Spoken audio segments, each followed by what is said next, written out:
মানুষ কখনো একা চলতে পারে না। মানুষ যখন একা থাকে তার কল্পনায় একজনকে সে বন্ধু বানায়। কল্পনায় একজন বন্ধু থাকা কিন্তু চমৎকার একটা ব্যাপার। ধরেন আপনার মন চাইলেও আপনি আপনার বন্ধুটাকে যেভাবে ইচ্ছা সেভাবে সাজাতে পারবেন। আপনি যেভাবে ইচ্ছা যখন যেভাবে মন চায় সেভাবে তাকে সেই রূপে কল্পনা করতে পারবেন। অর্থাৎ এখানে আপনার শুধু আপনার মর্জিই চলবে, আপনার ইচ্ছাই চলবে।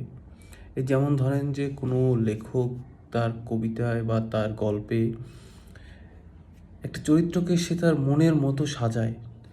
সে যা বলে, সে যা করতে বলে, সে যা করায়, গল্পে ওই চরিত্রটা ওইটাই করে, এর বাইরে কিন্তু যায় না।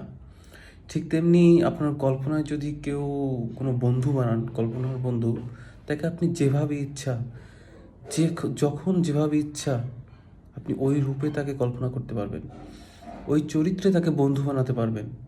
আপনার কোনো বাধা থাকবে না।